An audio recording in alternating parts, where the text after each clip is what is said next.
నువ్వు శ్రీను చెల్లివి కదా? అవును బాబు గారు. మొన్న మీ అన్నయ్యకి కళ్ళు డాక్టర్ గురించి చెప్పాను. ఆయన ఈ రోజు హాస్పిటల్ వచ్చారంట. మేస్త్రి చేత లెటర్ పంపిస్తాను, వెళ్ళి కళ్ళు చూపించమని చెప్పు. అలాగే బాబు గారు. బ్లైండ్ సింగర్ కి చెల్లెలా? అవునండి. ఓహో, మరి ఆ అమ్మాయి? ఏమా, ఈ అమ్మాయి ఎవరు? ఈ అమ్మాయి పేరు లక్ష్మి, శారదమ్మ కూతురు. పాపం మూగమ్మాయి. ఇంత చక్కని అమ్మాయి మూగదా? అవునండి, ఎవరు లేరు. వాళ్ళ నాన్న మొన్న ఒక యాక్సిడెంట్ లో చనిపోయారు. అయ్యో పాపం. ఈ ఊరి జాగ్రఫీతో పాటు అందరి బయోగ్రఫీ కూడా బయట అన్నమాట. నాయకుడు అయిన తర్వాత అందరి గురించి తెలుసుకోవాలి కదండి. ఏమయ్యా, బయలుదేరు. ఏమా, అన్నయ్య చెప్పడం మర్చిపోకే. అలాగే బాబు గారు. ఏ అన్నయ్య కళ్ళొస్తే మీ ఇద్దరికి ఒక దోశ చెప్పురా బాయ్. నోటొక్క దోశ. ఏంట్రా నోటొక్క దోశ. అబ్బా, ఏంటండి కొడుతున్నారు? నేను ఎన్ని దోశలు చెప్పాను రా? ఒకటండి. నువ్వెన్ని చెప్పావురా? నోటొకటి. ఇంకా చెప్పేది ఉందండి. నువ్వు ఒక్కటి చెప్పింది కాక ఇంకా చెప్తావా? అది కాదండి. ఏది కాదురా, బిల్లు నువ్వు కడతావా నీ బాబు కడతావా?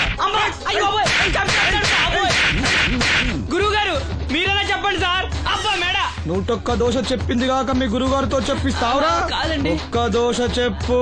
అలాగే బాబు. బొక్కలు ఎరగాది ఇస్తా. ఒకటి చెప్పోయా. దేవుడా, ఏంటి అగ్ని పరీక్ష? నోటికి నోటొకటి వచ్చేసిలా ఉంది స్వామి. టీ చెప్పమంటే దిక్కులు చూస్తావేట్రా? చెప్పు, ఒకటి చెప్పు. నరుకుతా. ఒకే ఒకటేంటి? టీ రా, టీ వెయ్యాలా క్యాన్సిల్? అన్నం పెడతాను, ఒక టీ తీసుకుని గమ్మున రారా. ఓకే. ఏంటి బాబాయ్ పకీర్ ఏడుస్తున్నాడు? అబ్బా సీను, భలే సీన్ మిస్ అయ్యావయ్యా. పిచ్చ కొట్టుడు అనుకో, థియేటర్ వదిలింది. లక్ష్మి, అన్నయ్యకి లెటర్ ఇవ్వడానికి వెళ్తున్నాను. నువ్వు వద్దులే.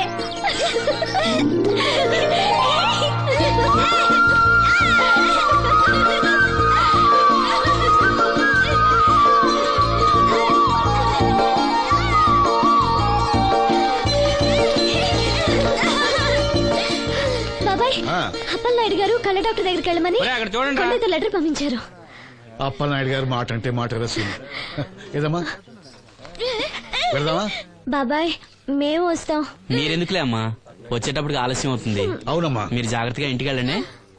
అలాగే అన్నయ్య, పద. సీను, వెళ్దామా? రేయ్, కొట్టు జాగ్రత్త. అలాగే.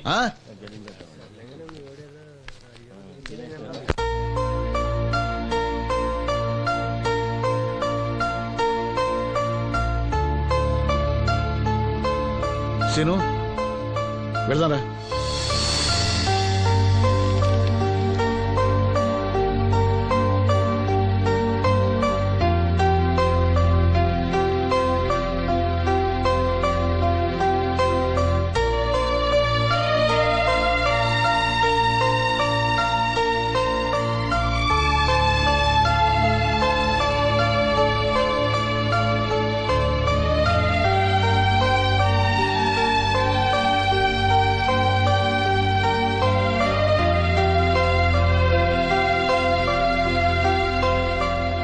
ఆప్టిక్ నర్వ్స్ లో ఏ ప్రాబ్లము లేదు.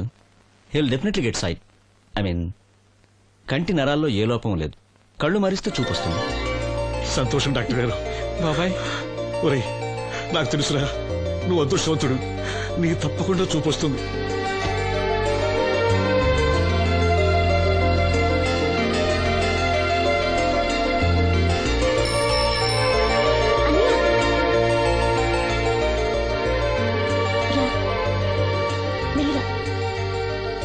అమ్మా, అన్నయ్య వచ్చాడు.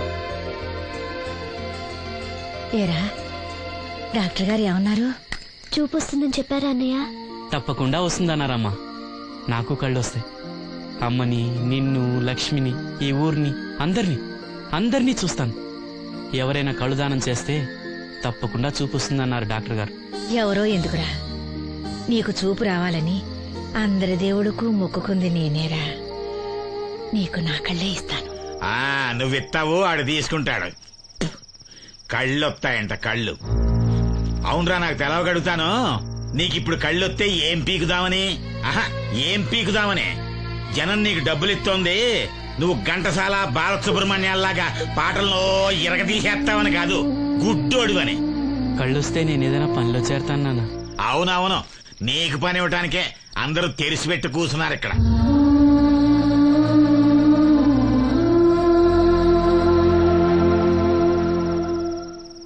ఇదిగో ఒకటే గుర్తెట్టుకో, నీ కళ్ళు వచ్చాయి అంటే మా అందరి కడుపులు కొట్టావన్నమాట.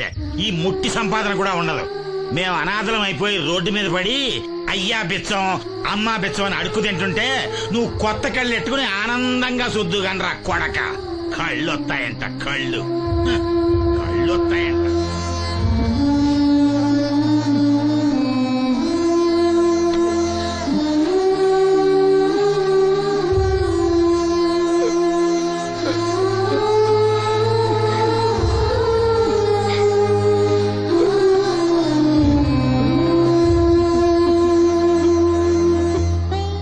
నాన్న మాటలు పట్టించుకోకన్నయ్య, నీకు నా కళ్ళు ఇస్తాను. ఇవే ఇయ్యి నువ్వు వాడి కళ్ళి నీ కళ్ళు పెట్టుకున్నాడు ఊరంతా షికారులు కొడతాడు. నువ్వు గుడ్డి మండల పెళ్లి కాకుండా మూలలు కూర్చుందో గాని. నాకు పెళ్లి కాకపోయినా పర్వాలేదు, అన్నయ్యకి కళ్ళు నేనిస్తాను. శబాస్, సెల్లంటే నువ్వేనే. ఇప్పటికే పక్షవాతాన్ని పడ్డ తండ్రి, రోగిష్టి తల్లి, గాలి తిరిగే నేను, కళ్ళేని ఈడు. ఈయన్ని పెళ్లి చేసుకోబోయే ఓ మో పిల్ల. ఇప్పుడు ఈడి కళ్ళిచ్చి గుడ్డిదానిగా మారబోయే సెల్లి. అబ్బబ్బబ్బబ్బబ్బా, ఈ దేశంలోనే మనది ఒక ఆదర్శ అవుటు కుటుంబం అవుతుందే. చూడు, ఈ గుడ్డి మహారాజు కళ్ళు రానంత మాత్రాన మన రాజ్యానికి వచ్చిన నష్టమేం లేదు. అందరూ నోళ్లు మూసుకుని పడి ఉండండి. నా సంగతి తెలుసుగా. ఛా, వీళ్ళని బాగు చేయడం నా వల్ల కాదు.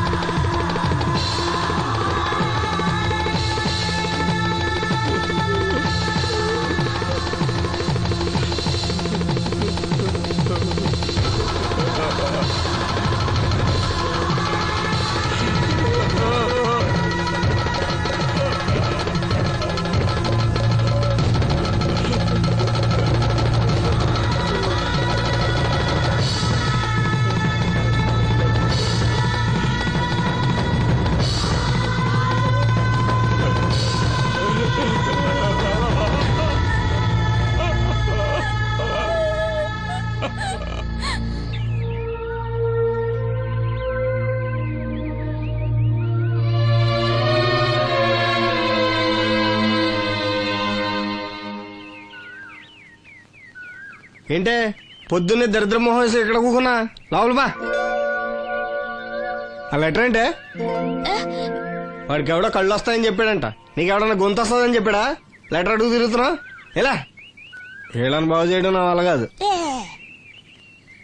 ఏంటి అన్నయ్య?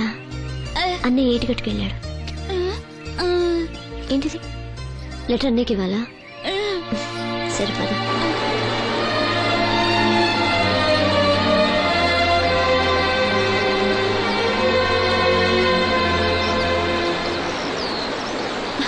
రా, ఇక్కడ వరకు వచ్చి రానంటూ.